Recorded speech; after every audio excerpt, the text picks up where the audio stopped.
Good morning, friends. Second week of digital church, and man, what a weird week, or maybe just a classic March New York week. How many states are there where you can ask the question, should I be sunbathing or skiing in the same week? There's not that many. We're stuck in that moment of, is it the winter clothes still, or should I be moving to the short sleeves? This week, I got to do these two things with my kids. I got to build an igloo, which was wonderful, and I got to take a stroll down a canal in the sunshine, warm weather in short sleeves. And to do both of those in a week seems wonderful. But the sort of the sense of the times are weird and unpredictable mirrors what we're experiencing as a nation and a state and groups of people. You've lost your rhythm. I've lost my rhythm. And human beings thrive on rhythm. We get used to patterns of things. We know how things work. How many of you have asked this question at some point during the last week or so? What day of the week is it? It's not something that you usually ask and struggle to find an answer. Usually you know, but many of us, we might not articulate it out loud because we're a little embarrassed, but suddenly it seems vague, doesn't it? It's harder to tell. Someone said that there's now just 3 days of the week. There's yesterday, today, and tomorrow. Everything fits into that sort of blur. So we're going through that season at the same time as followers of Jesus in this community. We're going through a season called Lent, which is traditionally a season of fasting. It's a season of asking the question, well, what does it look like when God doesn't seem present? Now, it's about food. Fasting is about food, but it's also about so many other things. It's all based around this season of Jesus' life, where Jesus, in most of the stories about his life in the Bible, he did this thing where he went out into the wilderness and spent 40 days saying no to the regular appetite of eating so he could say yes to a deeper relationship with his Father in heaven. And so that's what Lent is based around, that idea that we mirror what he did. But here's something interesting. Most of the time, the earliest Jesus followers, at least when Jesus was around, were not known for fasting. They were known as people of feasting. So much so that an early religious leader sent his followers to Jesus to ask him this very question. Then John's disciples came and asked him, "How is it that we and the Pharisees fast often, but your disciples do not fast?" Jesus answered, "How can guests of the bridegroom mourn when he is with them?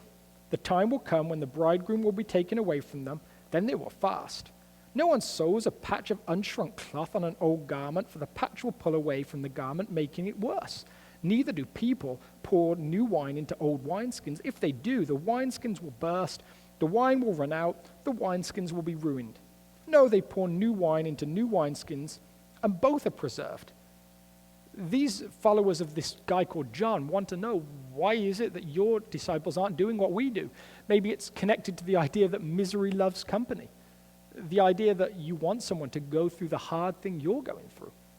So they come with that question. We're hungry. We're not eating. Why aren't your disciples doing the same thing? And Jesus tells them one day they will. This is like a wedding right now. Right now they're experiencing joy. I am present, and when I'm gone, then they'll fast. And then he finishes with this sort of cryptic conversation about wineskins, and I can imagine those disciples of John sort of looking with confused faces. And really at his heart, what he's trying to say is, don't force your old ways onto this new thing that I'm doing. So they were known as people of feasting, not fasting. People of feasting, not fasting. But there's something interesting with this whole Lent thing. When they decided to start fasting, after Jesus had returned back to his Father in heaven, after the resurrection, all those other things, when that calendar began, there's something unusual about it. So, Lent begins on what's called Ash Wednesday. This year, it was the 26th of February. Have a look at this calendar, though, that runs from then till Easter Sunday, when Lent finishes. It's based around Jesus' 40 days in the wilderness. But there's not 40 days. There's 46 days. And so we're left with this question. What kind of sick person, when they're trying to mirror Jesus' life, and there was 40 days of fasting, said, do you know what? I'm just going to throw in another 6 just for good measure, just to make it a little harder. Jesus, the Son of God on earth, pushed himself and did 40, we're going to do 46. It just doesn't feel right. There's something wrong about that. And the reason is that locked in that calendar, the 6 days, 6 Sundays that aren't fast days at all. They're feast days. Even when they were fasting, this group of people were still a people of feasting. And that makes total sense when you read what Jesus said to them as the final thing to his disciples. In this book, Matthew, he says, I am with you always, even to the end of the age. And we realize that, well, Jesus isn't present physically. He's always been present with us. He never left. In this spiritual sense, through the presence of his Spirit, he never left. So we are locked in this tension where people are fasting, yet we're also people of feasting. Feasting is an essential part of following Jesus, and that makes me so excited because I love food, and I get to talk about it for a while. If you do ministry, you'll always be asked at some point, what would you have done if you had a real job? Because we all know that people that do this only work for like 1 hour a week. That's the joke. But I always have an answer because I would love to have been a chef. I just love the experience of food. I love the experience of sitting down with friends. I love the fact that food plays a central point in so many of our lives, like whether it's a wedding, whether it's a first date, an anniversary, food is there and it's present. So just like fasting isn't only about food, feasting isn't only about food. But just as we took food as the starting point with fasting, we're going to take food as the starting point with feasting as well. Food plays a huge part in feasting. We're going to take food for a second and talk about, well, what is it to feast? What does it really mean? Because we, as Americans, have this complicated relationship with food. Do you know 1/3 of Americans eats fast food every day of the year? That is a huge amount of time to eat fast food. That's a huge regularity to eat fast food. So when we talk about feasting, maybe our first thought is, well, we're thinking about eating loads of food as quickly as possible. Low quality food as quickly as possible. If that's your idea of feasting, then I would suggest that we're missing a big piece of that. The reason that we do that, the reason that that's our focus, is because we live these lives by this mantra that I would suggest goes something like this. With so much to do, I rush through. With so much to do, I rush through. We have lives that are based around busyness. We are such busy people that we have to eat on the go. So I have driven long distances and I have eaten burritos from Chipotle with them on my lap while I'm driving. Now, Chipotle is actually fairly high-quality fast food, so that's not a criticism of Chipotle at all. I've dashed through drive-thrus to grab McDonald's, to grab Burger King. I go do it all the time to grab coffee. We have these lives that are so predicated on speed and rush and go, go, go that actually stopping to eat isn't part of our general experience. Generally, we follow this idea that the quicker we can do it, the better. So if our idea of feasting is somewhere like that, this kind of quote may connect with us. I found this beautiful little line on Twitter. It goes something like this. At least once a year, I take a day's annual leave without telling my wife and 2 kids. I leave the house in my suit and then spend the day doing whatever I feel like doing. Previous days have involved going to the cinema on my own and eating 16 slices of pizza at Pizza Hut. If that's your idea of feasting, then I would want to offer you an alternative.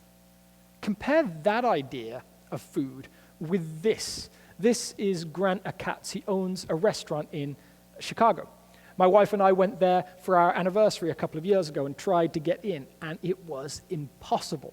This restaurant is packed, in spite of the fact that the average meal there costs about $400 to $500. You can't pick from a menu. You get a set menu, 22 courses, and it is magical, from what I hear, from start to finish. What happens at one point is that a basket lowers from the ceiling and it contains fruits and other foods, and a server comes in and places a fire in front of you. And you have this campfire type experience as you and your fellow diners cook over a campfire. And then magic takes place as the server comes along and he takes the fire and he moves it to another table and he splits open and you find that a food was being cooked in front of you and you didn't even know it. And as he opens it, a chicken breast is taken out and sliced and it's perfectly cooked. And the theater continues at the end as a sugar balloon filled with air floats in the hands of a server, and you finish the meal eating just this deliciousness. And this is theater. This is feasting. This is what I want us to capture, that feasting is not about low-quality food eaten really quickly. It's about high-quality food eaten slowly. It's not necessarily about the quantity, but it's about the value that we place on it. That increases all the more when we eat it with this thankfulness and realization that this God in heaven made all things and said that they were good and gives them to us as this gift. This is what feasting is all about. So that's the food element. So we get feasting is connected to food, but as we said, it's also connected to so many other things. So how can we talk about those things in a way that helps us? Well, one of the things I would say is this. One of the most important things when we think about feasting is perception. We're going to watch a video clip for just 30 to 45 seconds. The footage is grainy, but it's the best that exists of this certain person playing his violin in a subway in Washington, D.C. about 8 years ago. So just enjoy the music or enter into the joy of the grainy footage, and then we'll talk about exactly what's going on here in a couple of seconds.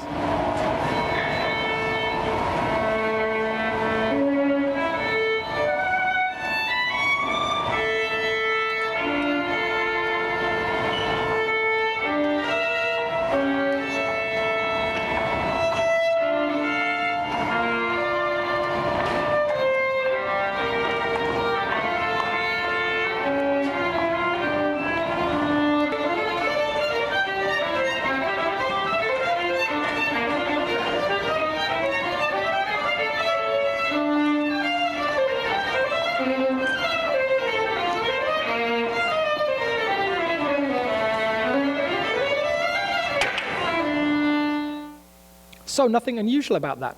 Just a guy playing in a subway. We've been in subways, we've all seen it, or something like it. This guy made $32 an hour, or $32 in 45 minutes, which doesn't seem that bad.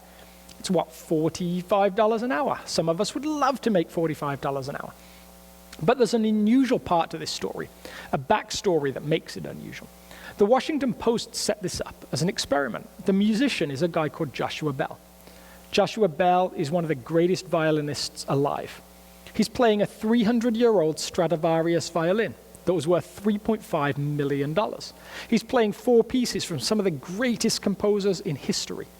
He played the night before to a packed house of people that had paid $100 to watch him play, and yet 1,000 people walk past him in rush hour on their way to work and don't have a clue about what's going on. Only 7 people stopped to watch for longer than a couple of seconds. One young boy stopped longer, but then his mother dragged him along because they were too busy. They're living that mantra. I rush through, there's too much to do. I rush through, there's too much to do. That's the way that you and I so often live. Our ability to feast in times of fasting is determined by our perception of things. There was this great little joke on Twitter the other day with our current situation. Suddenly sports have gone, and loads of us struggle with that. I love my sports, so I'm struggling because I've got nothing to follow right now. And this one guy had this joke that said this: second day without sports. Noticed a young woman sitting on my couch. Turns out she's my wife. She seems nice. It's this idea that could you actually be paying so much attention to other things, to peripheral things, that you miss something as essential as the fact that you're married? And of course, I hope that he's joking. He's joking. It's absurd. But at the same time, we have this ability to miss incredible things because we're so busy with other stuff. We're living that I rush through, there's so much to do. I rush through, there's so much to do. I rush through, there's so much to do. I rush through, there's so much to do. Our ability to stop and feast It really depends just on how we perceive what's in front of us, what's on offer. A few years ago, I was camping with my kids. My kids wake up at 5 a.m. regardless of when they went to bed the night before. If they go to bed at 6 p.m., they'll wake up at 5 a.m. If they went to bed at 10 p.m., they'll wake up at 5 a.m. If we go to England, which is 5 hours ahead of us, they'll wake up at 5 a.m. Even though by all the laws of nature, they should wake up at 10 a.m. Still 5 a.m. It's like stuck in, it comes from inside them somewhere. And I have no reason to complain because they get it from me. I used to do the same. So while we were camping, of course, they woke up at 5. Now, if I were a vindictive person, I would just release them on the campsite and just say, misery loves company. If I'm going to suffer and be up at this ridiculous hour, then you will as well. But I didn't. I kept them locked down until 7 and then got up to do the right thing, to make them breakfast, allow them to eat. And while I'm stood there, it's a beautiful sunny day, and I'm thinking, I would love to just be reading a book right now, just to be enjoying the sunrise, sitting, drinking some coffee. And I look across the area of grass, and my friend is sat outside his camper doing that very thing, sitting, reading, just enjoying the morning. And as we said hello to each other, good morning to each other, I said to him, are you pitying me? And his reply was interesting. He said, no, I'm envying you. He has got a couple of kids. They're about 10 years older than mine, and his kids still camp, but his kids get up at 10 a.m. And then they go off with their friends exploring. He's living a great time of life. He wouldn't change it, but he misses that thing of, oh, my kids used to want me around all the time. That's the moment I'm living right now. I'm living the good years. And feasting is about living in the good times, knowing that the good times while you're in them, not just after you've been in them. Our ability to feast is determined by our perception of what's in front of us right now. Right now, you and I have space that we might never have again. And we have this opportunity to take that mantra and say, instead of my mantra being, with so much to do, I rush through, or I rush through, there's so much to do. We get to say something more like this. With nothing to do, there's no need to rush through. You get to stop and pause and get to experience things that you don't usually get to experience. Now, the most obvious example would be for those of you that are living my time of life. You have young kids. You get to stop and see your kids grow for just a second. There's this old saying about life with kids that the days go slow, but the years go fast. Right now, it might feel like the days are going slow as well. For some of you, you're experiencing the homeschooling problem of, man, I didn't realize my kids could get this hungry and eat that much food. You're learning all about second breakfast and early lunch and late tea and every other meal that you didn't know existed because your kids were at school. And it's hard, it's difficult. At the same time, you're getting the magic of these kids that are right in front of you, that you have all your attention. But it doesn't just stop with those of you that have kids. This time could be magical for so many of us that find ourselves to be so busy so often. So my question to tweak our perception of what's happening is this. What is it that you love to do that you don't do because you're so busy? Or maybe what is it that you rush through because you have so many other things going on? Suddenly, you're in this period where you can do those things and linger slowly over them. We got back from walking with my kids yesterday, and after they were in bed, my wife and I opened a bottle of wine, and we cooked filet mignon and mashed potatoes and Brussels sprouts with bacon and balsamic vinegar, and we lingered over every bite like it was a last meal because we had allowed our perceptions to change and just to do that slowly. What is it that you've longed to do that suddenly you maybe have space for? What is it that you want to write? What is it that you want to read? What is it that you want to cook? Who is it that you want to dance with? What do you want to sing? What do you want to play? You have all these possibilities, and there's this idea that in amongst this forced fast that we're in right now, there's some level of feasting. For once, you're not asking for more time. You've got time. With nothing to do, there is no need to rush through. You get to be a person of the feast. And that when you do it with this thankfulness to this God that made these things for you to enjoy, who said all things were good, is incredible. And if we stop there, that's a great thing if you go away and take that. But you could do that whether you follow Jesus or not. Where I'd love to leave us is with this idea. You may never have seriously considered following Jesus for yourself. You may have just found there was so much going on, and suddenly you're in this place of space. One of the things I would encourage you to do is this. Pick up a New Testament and try reading one of the stories of Jesus' life. There's 4 of them. Pick any of them and just read them. Read one. And do it with this prayer that I like to call the agnostic prayer. It goes like this: God, I'm not sure if you're real, but if you are, speak to me. Thousands of people have prayed prayers just like that, and maybe God will speak to you through the pages of this book, through which he's spoken to thousands, millions of people over the last 2,000 years. Do that and see what God says. There's this story when Jesus is asked about being in relationship with him. Someone said, what is that like? And he said, a certain man was preparing a great feast and invited many guests. At the time of the banquet, he sent his servant to tell those who'd been invited, come, for everything is ready. But they all alike began to make excuses. The first said, I have just bought a field and I must go see it. Please excuse me. Another said, I have just bought 5 yoke of oxen and I'm on my way to try them. Please excuse me. Still another said, I just got married, so I can't come. Every one of them has this in common. They are too busy to experience God. We are invited into this relationship with this God. And this Jesus story is magical. This Jesus story is the story of this God who loves you, regardless of what you have done or where you have been. In amongst your fears and doubts and uncertainties in this moment, he invites you in and says, it doesn't matter that it took something like this to drive you to me. My arms are open. It's a story that's so good, I could understand the doubts about whether it's real or not. But what I don't understand is why everyone wouldn't want it to be real. The story is just that magical. At this time, my prayer for you, if you're watching and you don't know Jesus, is to enter into that story. And my prayer for each one of us is in the midst of this forced fast that we're experiencing, that somehow we would experience feasting as well. Find those moments and linger over them, and do it with a thankfulness to this God who made this world and said everything that he made was good. I'm going to pray for us as we close our service today. God, I pray for my friends, my family, for those watching outside. May we know you.